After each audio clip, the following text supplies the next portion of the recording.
Buenas tardes, familia Felsosem. Continuando con el tercer módulo del curso de electrocardiograma, vamos a dar a continuación el tema de arritmias. Presentando a nuestro ponente, el doctor Mauricio Arce, es médico cardiólogo que tiene una subespecialidad en electrofisiología. De igual manera, es jefe del departamento de electrocardiograma del Instituto Nacional del Tórax en la ciudad de La Paz, Bolivia. Muchas gracias, doctor. Adelante. Muchas gracias por la invitación y bienvenidos nuevamente. En esta oportunidad vamos a hablar de las arritmias ventriculares. Las arritmias ventriculares son las que se originan debajo del nodo auriculoventricular. Y las arritmias ventriculares pueden clasificarse de diversas maneras. En este caso vamos a clasificarlas en arritmias no sostenidas o extrasístoles ventriculares, que pueden ser aisladas, y en extrasístoles ventriculares repetitivas, que pueden ser de igual o distinta morfología. Y por último, en arritmias repetitivas, que son las taquicardias ventriculares, que pueden ser no sostenidas si duran menos de 30 segundos y sostenidas si duran igual o más de 30 segundos. Ahora, las taquicardias también pueden clasificarse en monomórficas, las taquicardias ventriculares, las cuales tienen una sola morfología, o en polimórficas, que en esta clasificación se incluye la torsión de puntas o torsión de puntas. Y por último, la fibrilación ventricular, que es una arritmia que ya es totalmente irregular. Bien, entonces empecemos con las extrasístoles, que son arritmias no sostenidas. Bien, o sea, son arritmias aisladas o pueden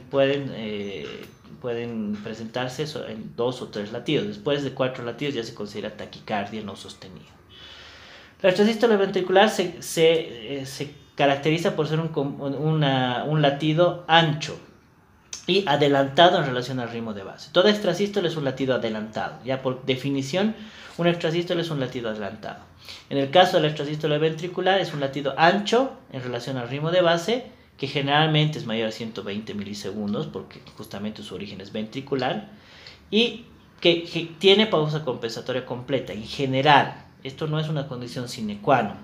¿Por qué? Porque la pausa compensatoria se da por el reseteo, reset del nodo sinusal por un estímulo prematuro, que en el caso, por ejemplo, las extrasístoles supraventriculares se origina mucho más cerca del nodo sinusal, por lo tanto lo pueden resetear y lo reinician. Entonces, el siguiente latido que viene después de la pausa es el latido sinusal más corto. En cambio, en el caso de las extrasístoles ventriculares, generalmente no, como se origina mucho más lejos del nodo sinusal, no llegan a resetearlo, a reiniciarlo, y por lo tanto la pausa compensatoria o el tiempo en el que el nodo sinusal va nuevamente a estimular es mucho más largo. Y otra característica que tienen las extrasístoles ventriculares es que tienen generalmente un dateo oponente al eje mayor del QRS prematuro. Una característica más es que pueden tener una conducción retrógrada, es decir, pueden capturar la aurícula de forma retrógrada, conduciéndose desde el ventrículo a la aurícula. Bueno, ahí tenemos un ejemplo clásico de una extrasístole ventricular. Como pueden ver, es un latido adelantado al ritmo de base, que son los 2 latidos previos. Ancho, que tiene, fíjense, en la parte inferior, un poquito más abajo donde está la flecha, una P retroconducida, que se ha retroconducido desde el ventrículo hasta la aurícula, y cuya pausa compensatoria, que es el intervalo entre el último complejo R y el otro complejo R que contiene la extrasístole, es completa, es decir, es igual a 2 intervalos RR previos, la suma de los 2 intervalos RR previos. Obviamente la pausa compensatoria completa no es una condición absoluta de la extrasístole ventricular, pero sí es un latido, una condición absoluta es que es un latido ancho, porque se origina en el ventrículo. Algunas extrasístoles muy superiores que se originan en las ramas de las de His pueden ser un poquito más angostas, pero nunca van a estar precedidos de una onda P, pueden tener una onda retrógrada y van a ser generalmente anchas. Mientras más anchas, el origen es mucho más inferior. Bueno, entonces ahí fíjense, por ejemplo, tenemos ejemplos de una extrasístole, una dupla, que son 2 extrasístoles juntas, que en este caso no tienen pausa compensatoria completa. La primera, que en B1 tiene un eje superior y la segunda que tiene un eje inferior. ¿Sí? Y en el otro caso, o sea, esto es cuando no se da la pausa compensatoria, es la que se llama extrasístole interpolada, que es una extrasístole que no ha podido ni siquiera modificar el ciclo del corazón porque hace conducción oculta. Por lo tanto, no tiene pausa compensatoria y su intervalo de acoplamiento es similar al de la pausa. Es como un latido ancho que está metido entre dos latidos del ritmo normal. Ahora, podemos clasificar las extrasístoles según la morfología del QRS. Las monomórficas, que son las que tienen una sola morfología, y las polimórficas, que tienen más de una morfología. Fíjense, la primera es una dupla. La primera es totalmente diferente a la segunda, están acopladas en dupla, pero ambas son anchas, ¿no? Especialmente se ve en el trazo superior, ambas son anchas, pero tienen diferente morfología y diferente orientación en el eje. O sea, su eje está diferente orientado, uno hacia abajo y otro hacia arriba. Según su frecuencia de presentación, la podemos clasificar en poco frecuentes, cuando son aisladas, poco frecuentes o aisladas, menos de 10 por minuto, o en extrasístoles frecuentes.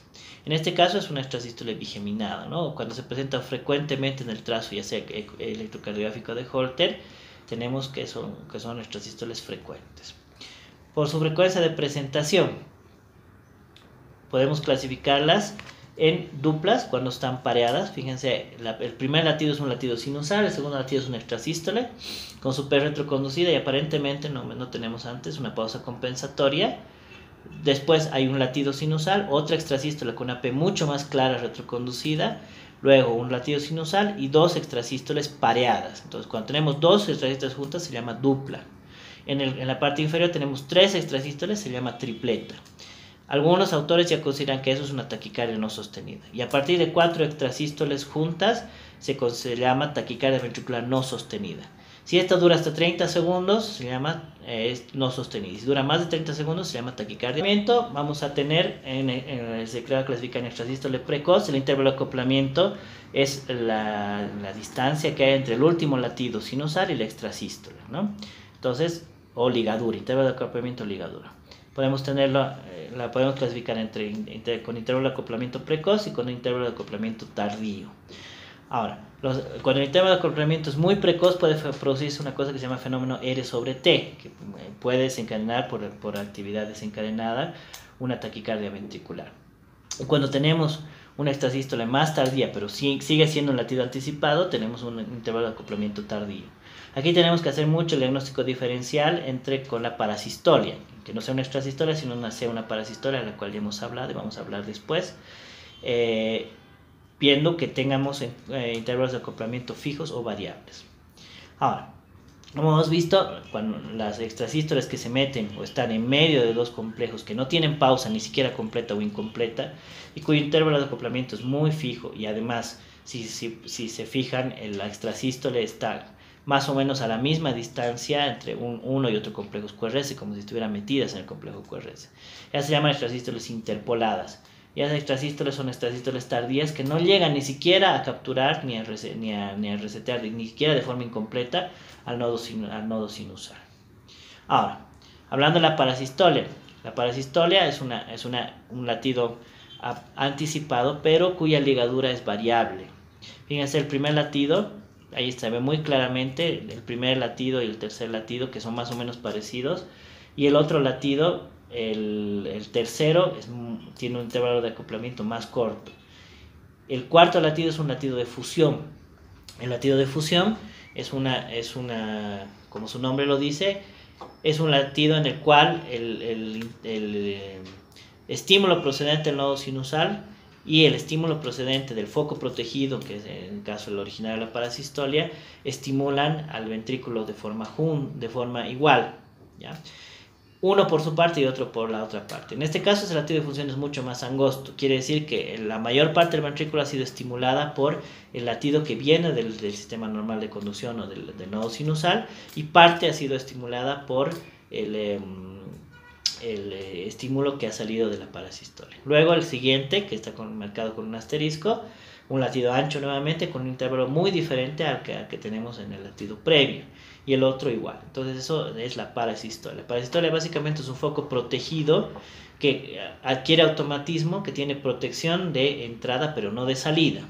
Es decir, el estímulo que viene del nodo sinusal, el frente de onda normal de activación, no logra inhibir ese marcapaso subsidiario, pero ese marcapaso sí puede excitar el ventrículo desde su origen. Bien. Ahora, ya entrando a la parte de las taquicardias sostenidas. Las taquicardias de QRS ancho,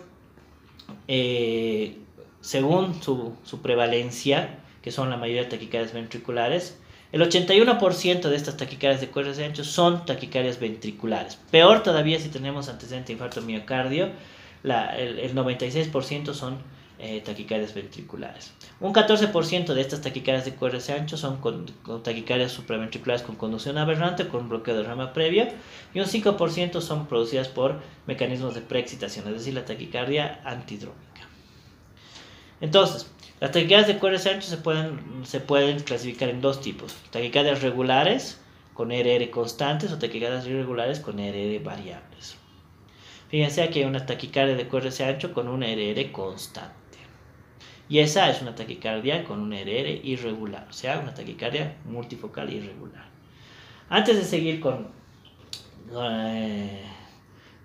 las taquicardias de QRS ancho son básicamente la mayoría ventriculares. Pero, ¿cuál es el diagnóstico diferencial que vamos a establecer?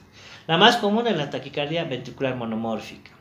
Pero también pueden producirse taquicardias de QRS ancho en las taquicardias supraventriculares con aberrancia, en las taquicardias supraventriculares con bloqueo de rama, en las taquicardias ventriculares con vías accesorias, supraventriculares con vía accesoria por taquicardia antidrómica, en las taquicardias ventriculares con trastorno de conducción intraventricular, lo que se llama bloqueo de fase 3 o bloqueos de fase 4, o por defecto de drogas o cambios en el medio interno.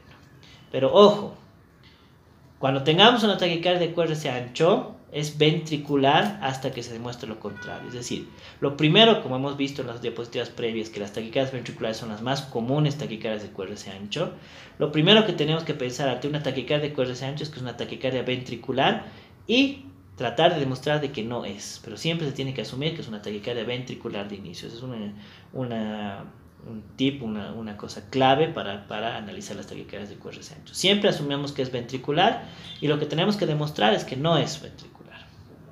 Bien, entonces para el diagnóstico electrocardiográfico de las taquicardias ventriculares hay varios algoritmos. El primero de ellos fue el de Wellens en 1978, luego los criterios o algoritmo de Kienwald, luego los de Brugada y por último el algoritmo de Bereke, que fue el último que se estableció. Todos tienen sus particularidades, sus ventajas y desventajas. El primero, el más antiguo, fue los criterios de Wellens para la taquicardia de QRS ancho, que si nosotros tenemos una taquicardia con un QRS mayor a 140 milisegundos, es una taquicardia ventricular, posiblemente. Entonces, los primeros son los criterios de Wellens y colaboradores, los cuales son los más antiguos, y nos dicen que si tenemos una taquicardia de QRS ancho con un QRS mayor a 140 milisegundos, es una taquicardia ventricular. Generalmente las taquicardias ventriculares tienen un eje a la izquierda, aunque esto no es una cosa absoluta, este es el criterio más débil de todos. Otra característica, y que es prácticamente diagnóstico de taquicardia ventricular, es la disfunción auriculoventricular, y que se presenta en latidos de captura o latidos de fusión. Entonces, la duración del complejo QRS, ¿sí?, que es el primer criterio de que posiblemente sí es una taquicardia ventricular. Un QRS mayor a 150 milisegundos en un paciente que tiene, o en una taquicardia que tiene un patrón de bloqueo de rama derecha, posiblemente es una taquicardia ventricular, con una alta sensibilidad y especificidad. Y cuando tenemos patrón de bloqueo de rama derecha, un QRS muy ancho, es mayor a 160 milisegundos, es bastante específico, no muy sensible. Verán que cuando tenemos morfología de rama derecha, un QRS más ancho de 150 es prácticamente taquicardia ventricular. Ahora, el eje del QRS, según Wellens, el eje a la izquierda, es posiblemente, si el eje se desvía a la izquierda, es posiblemente una taquicardia ventricular, pero esto es un criterio muy poco específico. Ahora, en las taquicardias ventriculares que tienen imagen de bloqueo de rama derecha, predominan los ejes izquierdos. En cambio, en las taquicardias supraventriculares predominan los ejes derechos. Otra característica que también tienen las taquicardias ventriculares, que o son ejes izquierdos o son ejes derivados a la extrema izquierda, ¿no? A la extrema derecha o extrema izquierda, cuadrante superior izquierdo. Pero este es un criterio muy, muy poco específico. Generalmente no es muy útil para el diagnóstico de la taquicardia ventricular. Ahora, en las taquicardias ventriculares el eje eléctrico es opuesto al normal. En cambio, en las taquicardias supraventriculares el eje opuesto, el eje eléctrico es similar al normal si tenemos un electrocardiograma previo, ¿no? Y esto nos sirve especialmente para ver si tenemos un bloqueo de rama previo, para ver si la taquicardia de QRS ancho es supraventricular o ventricular.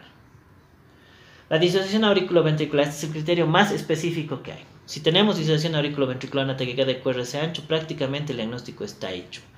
Pero lamentablemente este criterio solo se presenta en el 50% de las taquicardias ventriculares y según algunos estudios que se han hecho, los observadores solamente lo visualizan en un 20%. Muchos pacientes pueden tener conducción 1 a 1, especialmente cuando las taquicardias ventriculares son más lentas. Y un 10% de los pacientes en los cuales se presenta una taquicardia ventricular, una taquicardia de QRS ancho, tiene una FA previa, por lo tanto no se visualiza la onda P. Y obviamente podemos ayudarnos con un registro intraesofágico o intravascular, que es lo que se hace en el estudio electrofisiológico o en el intraesofágico, con las señales de auricular y ventricular si se han disociado. Esto también se puede ver algunas veces cuando tenemos registros de marcapasos, ¿no? Especialmente los bicamerales. Entonces, otro criterio que ve Wellens es la presencia de latidos de captura o de fusión. ¿Qué es un latido de captura? Un latido de captura es un latido sinusal, que pueden fijarse en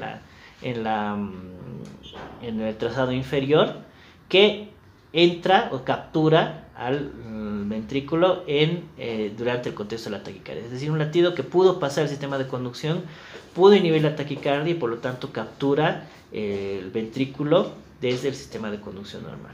O los latidos de fusión, que son los que ven en las flechas, que son latidos similares o intermedios, pueden ser fusión o pseudofusión, intermedios entre la morfología de la taquicardia y un latido sinusal. Entonces esos también son muy específicos de la presencia de taquicardia ventricular. Bien. Posteriormente, Kidwell y colaboradores establecieron algunos otros criterios. Dicen que cuando la morfología es de bloqueo completo de rama derecha y el intervalo RS es mayor a 60 milisegundos, es taquicardia ventricular. ¿Sí? Eso es un criterio que ha establecido. Otro algoritmo es el algoritmo de Brugada, que es el más usado, uno de los más usados en el diagnóstico de la taquicardia ventricular o la taquicardia de QRS ancho. La desventaja de este algoritmo es que fue principalmente elaborado en pacientes con cardiopatía isquémica o pacientes que hacían taquicardia ventricular de etiología isquémica o después de un infarto de miocardio. Por lo tanto, la máxima utilidad de este algoritmo en ese tipo de pacientes. Y hay varios estudios que han demostrado que en pacientes que hacen taquicardias no de origen isquémico, este algoritmo es menos sensible y específico. Aún así, su sensibilidad en pacientes isquémicos especialmente es muy alta, 98%, y su especificidad 96%. Entonces, el algoritmo de Brugada tiene unos pasos secuenciales, ¿ya? Tiene 4 pasos. El primer paso es, y esto lo vamos a ver poco a poco, la ausencia de complejos RS en todas las precordiales. En la segunda, en intervalo RS mayor a 100 milisegundos en al menos una precordial. El tercero es la disociación auriculoventricular, que era uno de los primeros criterios de Wellens. Y por último, si es que no hay ninguna de esas, una morfología de la taquicardia ventricular atípica en B1 o en B6. Si no se cumple ninguno de estos criterios, se diagnostica finalmente taquicardia supraventricular con aberrancia. Ahora, una cosa muy importante. Si se cumple uno solo de los criterios, no se tienen que cumplir 2 ni 4. Uno solo, el diagnóstico es la taquicardia ventricular. Volvemos nuevamente a la frase. Toda taquicardia de QRS ancho es ventricular hasta que se demuestre lo contrario. Bueno, entonces, uno de los criterios de Brugada, que es el primero, es la ausencia de complejos RS en todas las derivaciones precordiales. Este es muy específico, muy específico. Se pueden presentar complejos QR en todas las precordiales, taquicardia unas ondas R o ondas Q en todas las derivaciones, es taquicardia ventricular, o si hay concordancia negativa, es taquicardia ventricular. La única excepción a esta regla es la concordancia positiva, que esta puede ser una taquicardia antidrómica. Fíjense, esa es una taquicardia en la cual hay en primer lugar, ahí fíjense en la parte anterior, hay disociación auriculoventricular, ¿sí? Se ven las ondas P disociadas y no hay ausencia de ERS en todas las derivaciones, por lo tanto ya directamente se diagnostica taquicardia ventricular por el algoritmo de Brugada. El intervalo RS de más de 100 milisegundos que se mide desde el inicio de la onda del complejo QRS hasta el cenit o nadir de la onda S, hasta el cenit de la R o nadir de la S, o sea, el lugar más superior o más profundo, y se puede medir en cualquier precordial. Si este intervalo es mayor a 100 milisegundos, es decir, más de 2 cuadritos del electro, es taquicardia ventricular, muy sensible. Ahora, si no encontramos ninguno de estos criterios, ausencia de RS, disociación o el intervalo RS, tenemos que ver los criterios de morfología, que esto es lo difícil del algoritmo de Brugada. ¿Bien? Entonces, si tenemos una taquicardia ventricular predominantemente con morfología de ventrículo izquierdo, los criterios que nos orientan a qué es una taquicardia ventricular, en primer lugar es que en la rama descendente en B1 tengamos muescas, ¿ya? O en el caso de la figura inferior, la morfología típica de B6 es la morfología RS o QR. Si tenemos una onda QR muy profunda o QS en cualquier tipo de onda Q en B6, posiblemente es una taquicardia ventricular. Y en el caso de los pacientes de los que tienen morfología de bloqueo de rama derecha, la taquicardia supraventricular, como pueden ver, tiene una morfología RS-R'. Si tenemos cualquier tipo de morfología monofásica, R, QR o una R de tipo torre, de tipo de bloqueo de rama izquierda, es taquicardia ventricular. Y en el caso de la derivación B6, la morfología típica es una R angosta con una S ancha. Si tenemos cualquier tipo de morfología QS, QR o R diferente, vamos a concluir que es taquicardia ventricular. En resumen, primer paso, si tenemos todos los complejos positivos o negativos en todas las derivaciones, salvo solamente si hay concordancia positiva, el diagnóstico es taquicardia ventricular. Medimos el intervalo desde el comienzo de la onda R al nadir de la S o a la onda R o al nadir de la onda S. Si este es mayor, es taquicardia ventricular. Si tenemos disociación, fusiones o capturas, es taquicardia ventricular. Por último, vemos los criterios de morfología, que básicamente, en resumen, tiene que ser atípica, o sea, una morfología diferente a un bloqueo clásico de rama derecha, entonces es taquicardia ventricular. Si todos estos criterios no se cumplen, recién se diagnostica taquicardia supraventricular. El algoritmo de Brugada es muy fácil hasta el paso 3. Sí, y lo difícil es identificar la morfología del complejo QRS, ya sea en B1 o B6, que salen de la típica de bloqueo de rama, y que es el último paso, ¿no? Que muchas veces sí llegamos al último paso, como hemos descrito previamente. Otro algoritmo que es uno de los últimos que se ha descrito, es el algoritmo de Berekey. ¿Sí? El algoritmo de Berekey principalmente establece como criterios la disociación auriculoventricular, como para toda taquicardia. Fíjense que en todos los algoritmos la disociación auriculoventricular es un criterio muy importante. Ahora, el algoritmo de Berekey se centra principalmente en la onda en la derivación ABR. Y nosotros tenemos una onda R inicial en cualquier derivación ABR, es taquicardia ventricular. Y vamos a establecer lo que se llama la razón BI-BT, que ya les voy a explicar. Bien, entonces ahí está el resumen del algoritmo de Berekey, son 4 plazos. Si tenemos una onda R inicial en ABR, es taquicardia ventricular, prácticamente con un 98% de sensibilidad. Muy sensible, muy sensible. Ahora, si tenemos un bloqueo de rama derecha, izquierda en ABR, si tenemos una onda R o Q inicial muy ancha, es taquicardia ventricular con un poquito menos de sensibilidad, pero es taquicardia ventricular. Si tenemos una muesca en el complejo o en el descenso del QRS o es predominantemente negativo, es taquicardia ventricular. Y el último paso es la relación BI-BT, que ya les voy a explicar en qué consiste. Entonces, fíjense, ahí están los pasos del algoritmo de Berekey. En este caso, si nos fijamos la derivación ABR, es predominantemente una onda R o una onda QS, ¿sí? En ABR. Y fíjense que hay una muesca en la parte descendente. Entonces, esta taquicardia ventricular. No tenemos que hacer nada más. Fíjense en este otro algoritmo, en la onda ABR, hay una Q muy ancha, ¿sí? Una QR con una Q muy ancha que es una, según el algoritmo de Berkeley, también es taquicardia ventricular. Bien, fíjense. Y lo que les habla de la relación B y BT, es la relación entre la primera parte de la taquicardia y la segunda parte de la taquicardia. En un complejo normalmente activado, como pasa en el bloqueo de la rama derecha, por ejemplo, los primeros 40 milisegundos del QRS, generalmente cuando el ventrículo se activa normalmente, es angostito. En cambio, cuando hay taquicardia ventricular, la primera parte es mucho más ancha que la segunda parte. En cambio, y en la segunda parte, generalmente, ya sea en bloqueo de rama derecha, se va a activar de forma más tardía. Entonces, ¿qué tenemos que ver? Hasta medir desde el principio del complejo QRS hasta la onda R, la primera parte, que es la B inicial. Y lo dividimos desde ese lugar hasta el final del QRS. Si esta relación es mayor a 1, podemos establecer que el diagnóstico es taquicardia supraventricular. Y si la relación es menor a 1, establecemos que es taquicardia ventricular.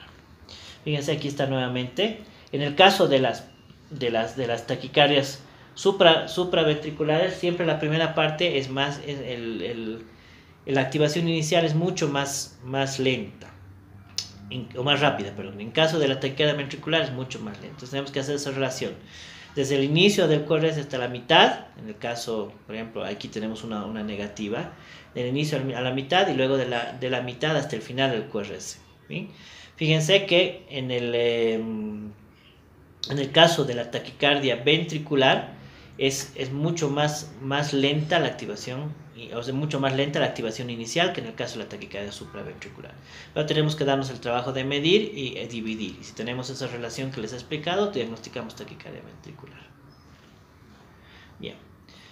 Eso en cuanto a la taquicardia monomórfica. Vamos a hablar un poquito de las polimórficas. Las polimórficas tienen la característica de que estamos hablando de taquicardias ventriculares, no supraventriculares con aberrancia ni fibrilación preexcitada, que sería otro tema, ¿sí? En el caso de las taquicardias ventriculares polimórficas, el RR, o sea, es irregular en relación a las monomórficas, ¿sí? Los QRS son de diferentes morfologías y son muy anchos. El ejemplo clásico y típico de este tipo de taquicardia es la torcida de puntas. Fíjense, todos los QRS son de diferentes morfologías, especialmente en el segundo trazado. Bien, y son diferentes, pero en este caso sí son regulares o parecen por lo menos regulares.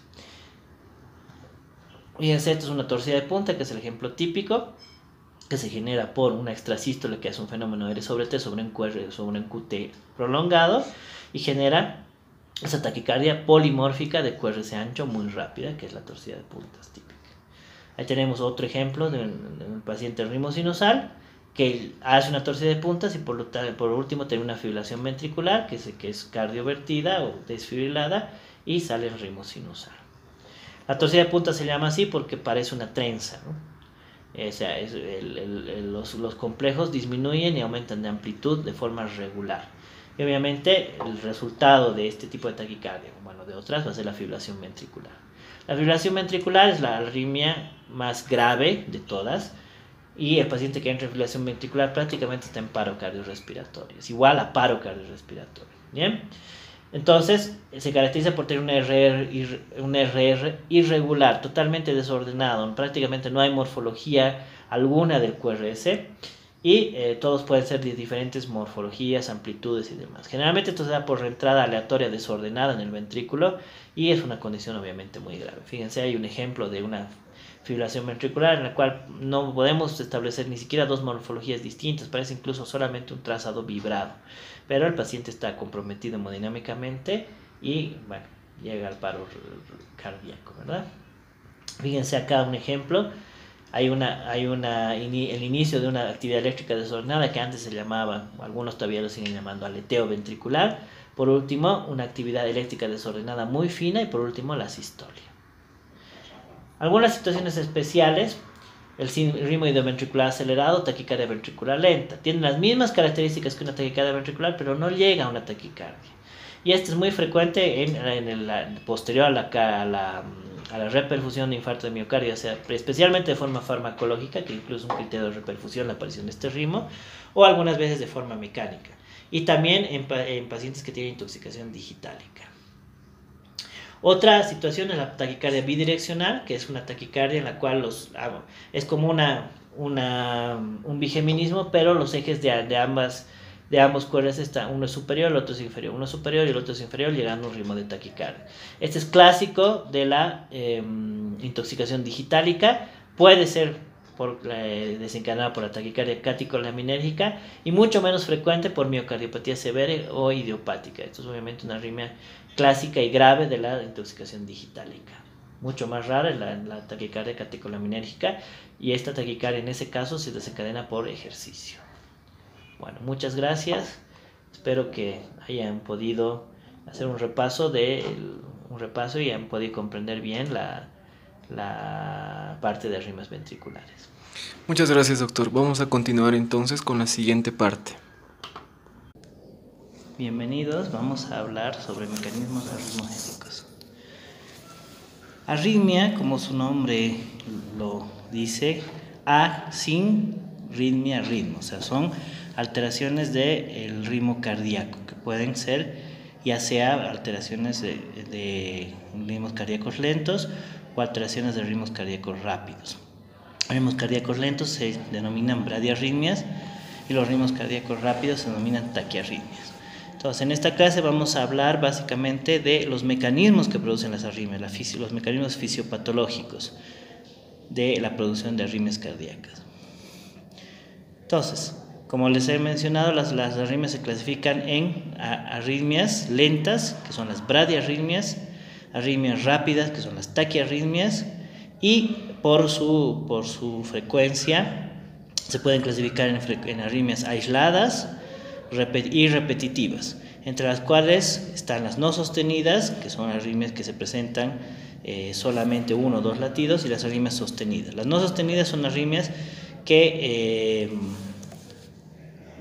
duran menos de 30 segundos, y las sostenidas son arritmias que duran más de 30 segundos. Y por último, las arritmias permanentes, en las cuales, por ejemplo, en la fibrilación auricular permanente, el corazón pierde su ritmo totalmente. Entonces, ahí podemos ver el sistema de conducción normal del corazón, y las arritmias pueden originarse en cualquier parte del corazón, ya sea en las estructuras normales de conducción o en las estructuras musculares. El punto para clasificar las arritmias por su origen es el nodo auriculoventricular. Debajo del nodo auriculoventricular, las arritmias que se originan en esta zona se denominan arritmias ventriculares, y las que se denominan por encima del nodo supraventricular o en el mismo se llaman arritmias supraventriculares. Entonces, pueden ver acá las velocidades de conducción de las diferentes estructuras del corazón. Usualmente el que comanda esta estructura es el nodo sinusal, que es el que da el ritmo habitualmente al corazón. ¿Por qué? Porque tiene una velocidad de despolarización mucho más rápida, como pueden ver en la curva. La del nodo sinoauricular es más rápida que las siguientes, y la última obviamente es el músculo ventricular. Hay un fenómeno por el cual el nodo sinoauricular da el ritmo, que, como lo hemos dicho, es la velocidad de despolarización más rápida, y por lo tanto esta velocidad produce un fenómeno que se llama fenómeno de inhibición por sobreestimulación. Por eso los marcapasos inferiores, que pueden ver que se puede originar impulsos en el músculo auricular, en el nodo AB, en el sistema His-Purkinje, y por último en el músculo ventricular, quedan inhibidos porque la descarga y el frente de onda que viene del nodo sinusal es más rápido. Entonces inhibe a todos los demás. Ahora, cuando el nodo sinusal falla o la frecuencia es menor, los marcapasos subsidiarios, que son las estructuras inferiores, pueden empezar a descargar, como vamos a ver a continuación. Entonces, pueden ver las velocidades de conducción de todas las estructuras cardíacas, y todas estas estructuras que ustedes pueden ver acá son capaces de generar su propio impulso, y por lo tanto o aumentar su automatismo o generar focos ectópicos subsidiarios. Bueno, y entrando al tema, vamos a ver los varios mecanismos de las arritmias. Entonces, Las arritmias cardíacas pueden darse, primero, por anomalías en la formación del impulso, de los cuales está la alteración del automatismo. El primer mecanismo es la alteración del automatismo normal y el otro es el automatismo anormal, es decir, el automatismo que surge de un lugar donde no había automatismo. Otro mecanismo es la actividad desencadenada o actividad gatillada. Otro es la conducción anormal del impulso, ¿sí? Que es una clasificación grande. La primera es el bloqueo de la conducción con escape de marcapasos subsidiarios. Tenemos el bloqueo unidireccional y la reentrada. La reentrada a su vez se divide en reentrada ordenada y reentrada aleatoria. Y las anomalías en el automatismo y la conducción, cuyo ejemplo es la parasistolia. Entonces, entrando al primer mecanismo de esta clasificación, la alteración del automatismo normal, podemos ver que el nodo sinusal y el nodo auriculoventricular están influidos por el sistema simpático y parasimpático. El sistema simpático tiende a acelerar la velocidad de conducción, a acelerar la descarga del nodo sinusal y a disminuir los periodos refractarios, y el parasimpático todo lo contrario. Entonces, cuando especialmente hay aumento de la descarga del parasimpático, va a haber aumento también de la descarga del nodo sinusal y vamos a tener lo que se produce es la taquicardia sinusal. Cuando hay aumento, predominancia del parasimpático, va a haber disminución de la descarga del nodo sinusal y por lo tanto vamos a tener la bradicardia sinusal. Bien. Bueno, como les he mencionado anteriormente, si el automatismo disminuye por excesiva influencia del sistema parasimpático, posiblemente el nodo sinoauricular o el nodo auriculoventricular disminuyan su velocidad de conducción. La primera causa de la taquicardia, la bradicardia sinusal, es una de estas. También puede haber influencia excesiva del sistema parasimpático, disminución del tono simpático, o en el caso de una enfermedad del nodo orgánica, pérdida de células marcapasos, que es la enfermedad del nodo sinusal orgánica, en el cual el nodo sinusal disminuye su frecuencia de estimulación y a veces empiezan a haber alteraciones como pausas sinusales y los marcapasos subsidiarios van a tomar el comando, generando un latido de escape o un ritmo aumentado, ¿sí? También otro mecanismo por el cual los marcapasos subsidiarios se alteren es el bloqueo de salida del impulso sinusal. Es decir, el impulso se genera en el nodo sinusal, pero por alteraciones ya sea de influencia parasimpática o simpática o alteraciones orgánicas en las células perisinusales o fibrosis, etcétera, etcétera, en la región perisinusal, vamos a tener que el impulso no sale del nodo sinoauricular y esto se llama bloqueo sinoauricular. Entonces pueden ver ahí un ejemplo. Los primeros dos latidos son latidos generados por el nodo sinusal y posteriormente hay una pausa en la cual hay asistolia y no hay ningún latido. Y el latido que viene a continuación, que es el tercer latido, es un latido de escape generado aparentemente en el nodo sinusal o perisinusal, ya que la P no es exactamente igual a la posterior, con una conducción alterada en el nodo auriculoventricular. Pueden ver que esa conducción se conduce con un bloqueo AB de primer grado y con un QRS angosto. Entonces esta es una de las manifestaciones de la enfermedad del nodo sinusal producida por la alteración en el automatismo. Ahora, pueden haber, más bien no hay alteración o disminución o anulación del nodo sinusal, pero los marcapasos inferiores, que usualmente no tienen la capacidad de generar su propio impulso o de transmitirlo porque están inhibidos por sobreestimulación, que es ese fenómeno, aumentan su frecuencia de marcapasos, o sea, su frecuencia de descarga, y esto obviamente se da en condiciones anormales. Estos compiten con el marcapaso y más bien lo inhiben de forma superior por sobreestimulación. Es decir, como la frecuencia es mayor a la frecuencia del nodo sinusal, este marcapaso inferior va a inhibir al marcapaso superior. Por ejemplo, cuando tenemos una enfermedad del nodo orgánica con mucha bradicardia y llega a activarse el marcapaso inferior, ya sea del nodo auriculoventricular o las de His, este ritmo va a inhibir al nodo sinusal por el mismo fenómeno. Y por lo tanto, ellos van a tener el ritmo predominante, ¿sí? Esta situación está facilitada por estímulos adrenérgicos, ya sea desde el exterior por infusión de inotrópicos o de catecolaminas desde el exterior, o por el aumento del tono del sistema simpático. Una de las arritmias que se producen por este tipo de mecanismos son las taquicardias auriculares. Pueden ver ahí en este electrocardiograma, el primer latido es un latido sinusal o un latido de QRS angosto, y posteriormente las ondas P a una frecuencia elevada, las cuales se quedan bloqueadas en el nódulo auriculoventricular, pero las ondas P la frecuencia auricular es mayor a la frecuencia ventricular, produciendo un grado de bloqueo variable, ¿no? Y algunos impulsos se llegan a conducir al ventrículo a través del sistema normal de conducción, por lo que tenemos un QRS angosto.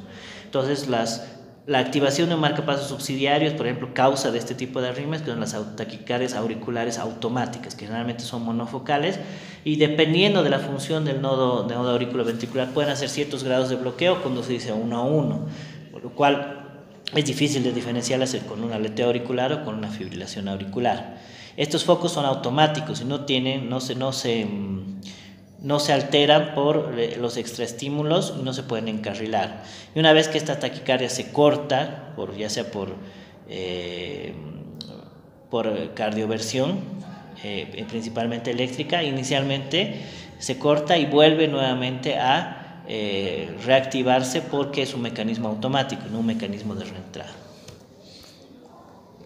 También podemos ver en este otro lo que se llama ritmo idioventricular acelerado, que es un ritmo mucho más lento, pero de QRS ancho, y tiene la misma morfología y las mismas características que una taquicardia ventricular, pero su ritmo no llega a ser el de una taquicardia, es mucho más lento, es menos de 100 latidos por minuto.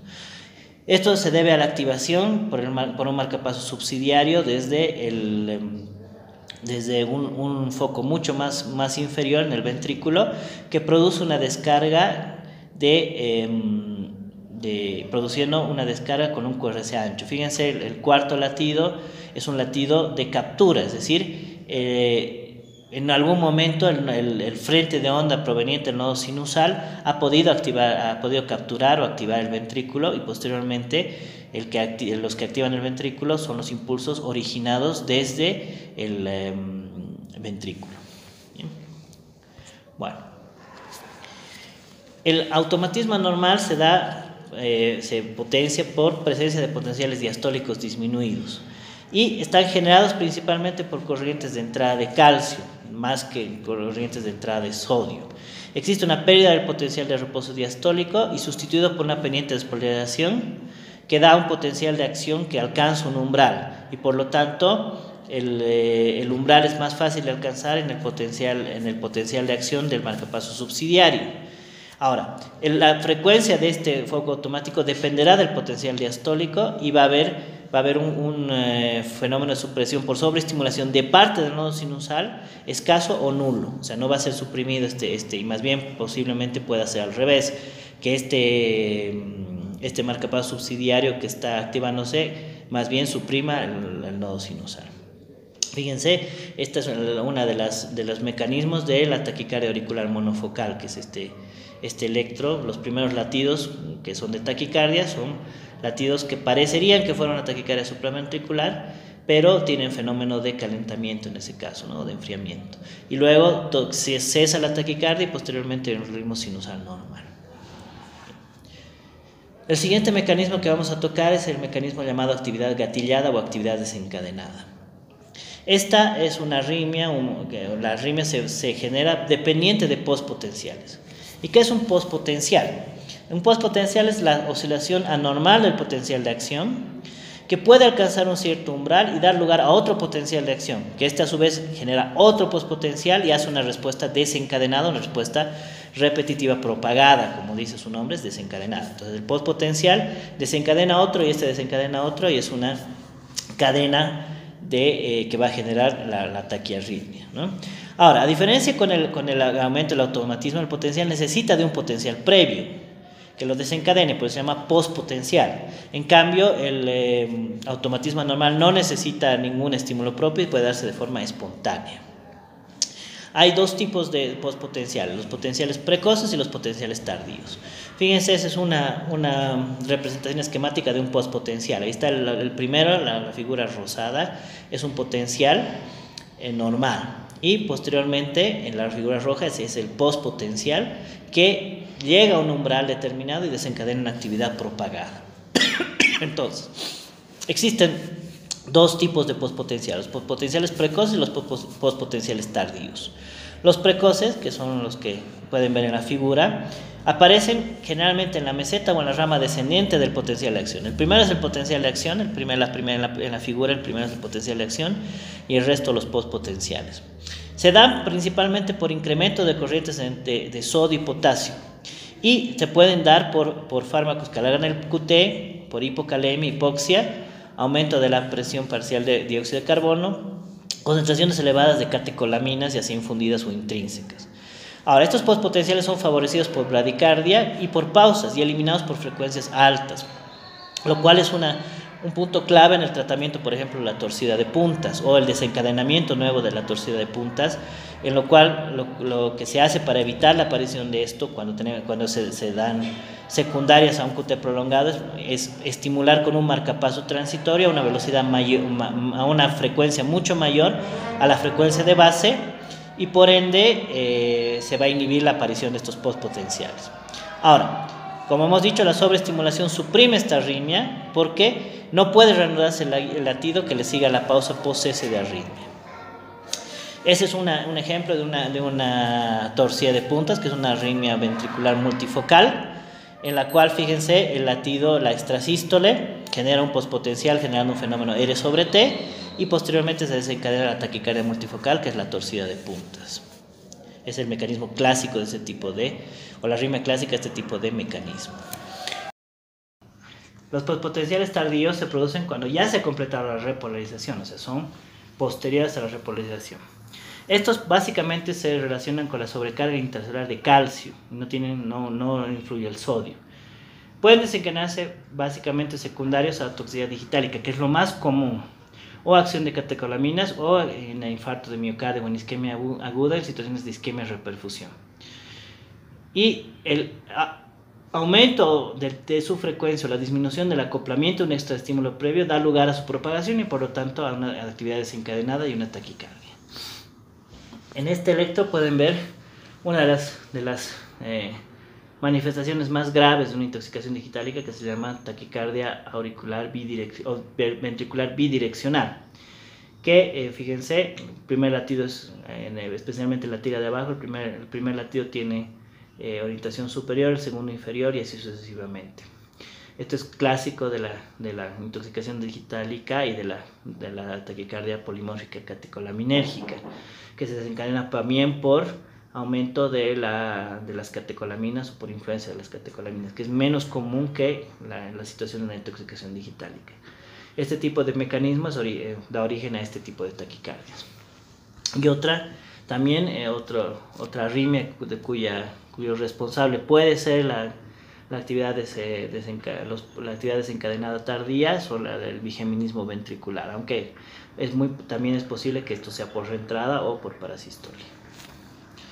Bueno, hablando ya del siguiente mecanismo, que es el mecanismo de reentrada. ¿Qué es la reentrada? Es la propagación de un impulso alrededor de un obstáculo anatómico funcional que conduce a la reexcitación de estructuras vecinas que han superado el periodo refractario.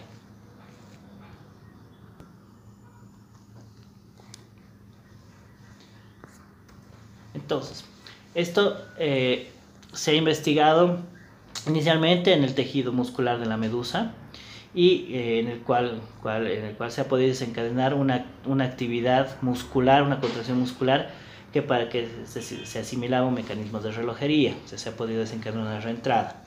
Y otros investigadores como Miles también lo han investigado en tejido del corazón de tortuga. Bueno, entonces la reentrada se clasifica básicamente en varios tipos. Primero, la reentrada anatómica y la reentrada funcional. La anatómica es en la cual hay un obstáculo anatómico para que se produzca la reentrada, y la funcional en la cual no lo hay.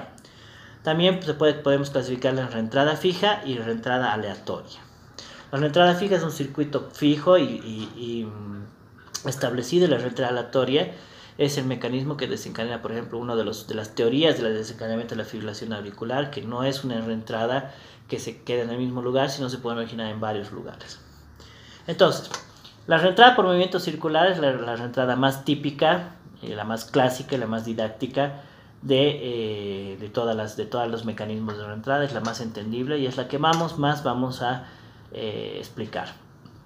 Para la reentrada por movimiento circular tienen que haber 4 condiciones. Primero, tiene que haber un bloqueo unidireccional, es decir, el impulso que inicia la onda de propagación debe viajar en una sola dirección, no puede viajar en 2 direcciones. Segundo, tiene que haber un circuito donde se haga la reentrada. En este caso tiene que ser un circuito circular. Las 2 principales arritmias o clásicas de este tipo de reentrada son la taquicardia por reentrada intranodal, el aleteo auricular típico y la reentrada por vía accesoria, la taquicardia por secundaria, una vía accesoria. Entonces, tiene que haber un circuito que tenga una longitud suficiente para permitir que cada sector de este recupere su excitabilidad, es decir, el frente de onda que está girando tiene que reexcitar posteriormente al tejido que estaba inexcitable, antes de que se retorne la onda de propagación. Y tiene que haber una vía alternativa con retorno a su lugar de origen para regresar por el mismo trayecto. También tiene que haber, para que para que esto se permita hacer, tiene que haber una zona de conducción lenta. Y la terminación del movimiento circular se puede dar por interrupción del circuito en cualquier sitio, especialmente cuando entramos en el circuito de la reentrada, que eso es lo que se hace en electrofisiología. Entonces pueden ver ahí un ejemplo típico de reentrada circular, donde en el medio ven que hay una zona central no excitable, donde no se propaga el circuito. Hay una zona de conducción lenta, que es la que ven en rojo, y cuando hay un estímulo, hay un bloqueo unidireccional. Entonces, un extraestímulo, un extrasístole, origina, como pueden ver en la figura B, hay un bloqueo en una de las 2 vías. Por ejemplo, es lo que pasa en una reentrada por taquicardia intranodal. Hay una vía lenta y una vía rápida. Entonces el impulso se bloquea, ya sea en la vía rápida o en la vía lenta, depende del mecanismo, y pasa por la otra vía, produciendo una zona de conducción lenta, que es la vía lenta del nodo auriculoventricular, y por lo tanto genera un gap excitable. El gap excitable es la zona en la que está en periodo refractario relativo, que puede ser reexcitada por la reentrada, y se genera un circuito definitivamente que empieza a girar de forma permanente y causa la taquicardia.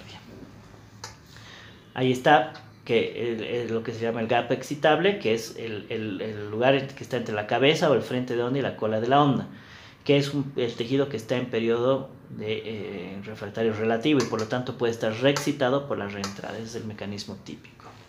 Entonces fíjense, ahí tenemos uno de los ejemplos más típicos de una reentrada, que es el aleteo auricular, que se da en un macrocircuito en la aurícula derecha. Entonces vamos a repasar las cuatro características que tiene que tener la reentrada. La primera es el bloqueo unidireccional, que en el caso del aleteo auricular, que es un ejemplo que les voy a poner, porque no son los otros ejemplos también se manifiestan o se actúan de la misma manera. El bloqueo unidireccional se da en el istmo cabo tricúspide, es la cava y la tricúspide.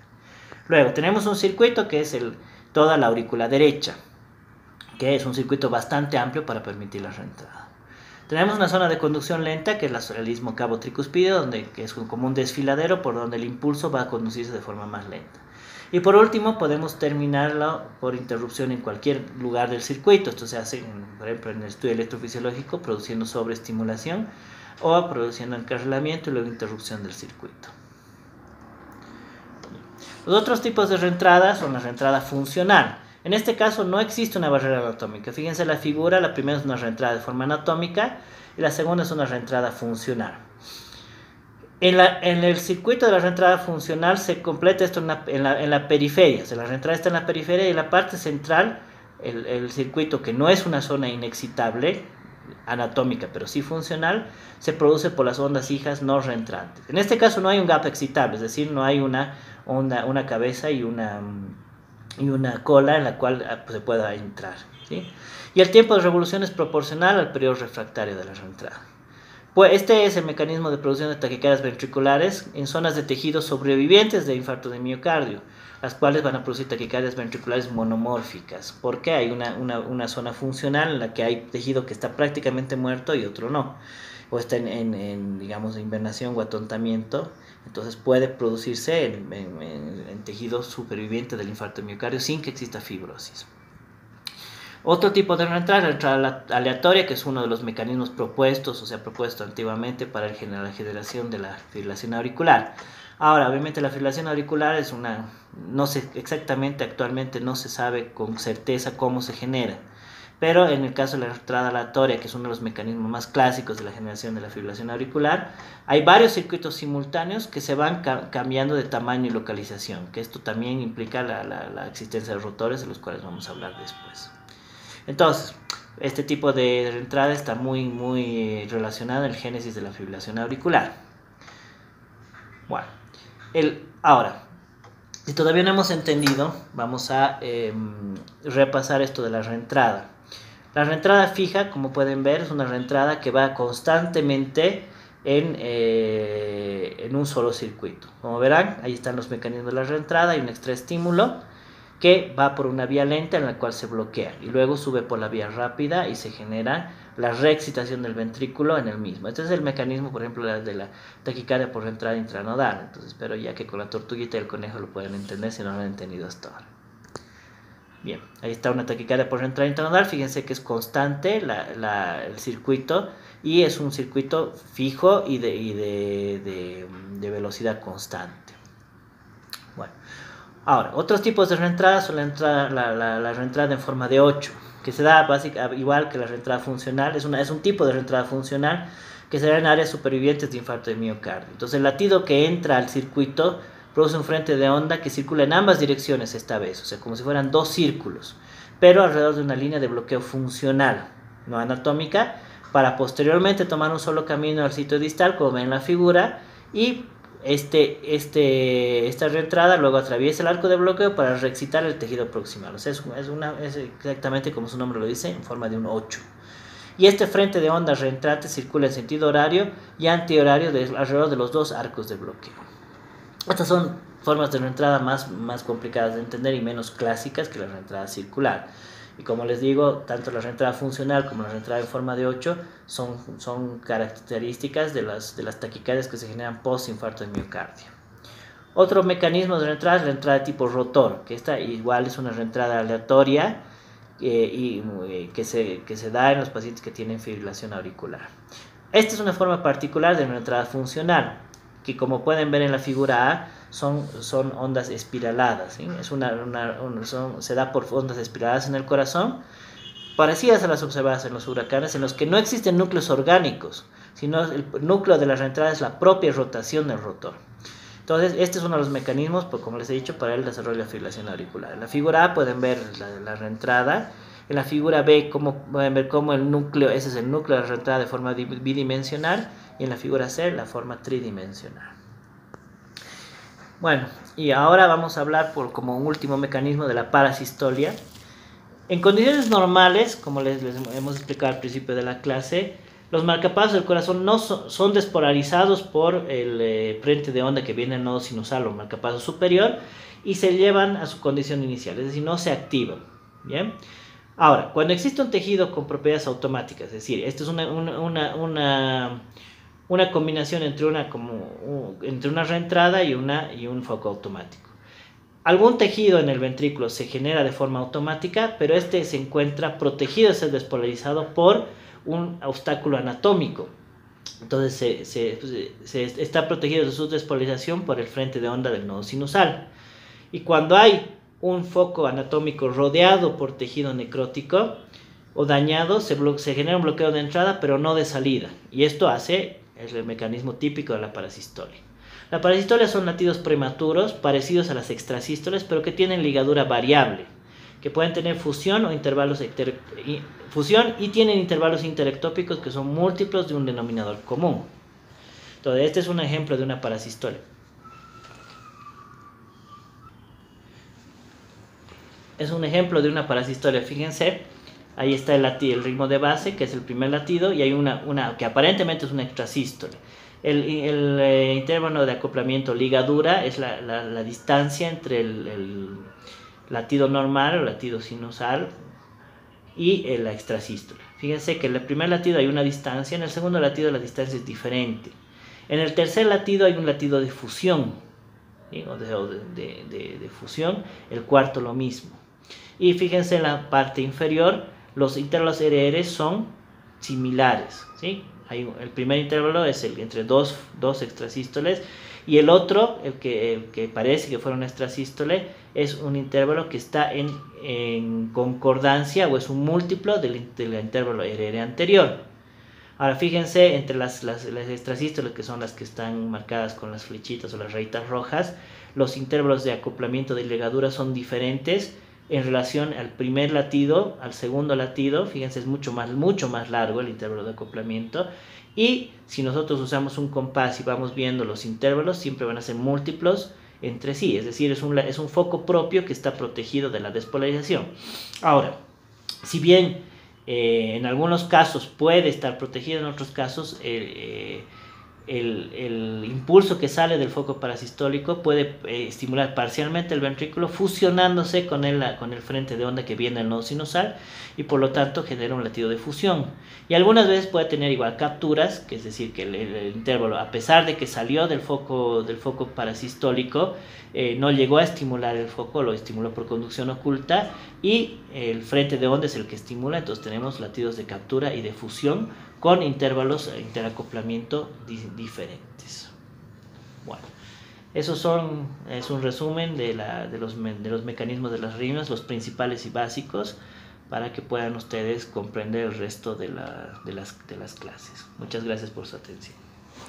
Bueno, completando con esto el módulo 3, le agradecemos al doctor Mauricio Arce por su excelente ponencia, y vamos a continuar con la evaluación. Muchas gracias.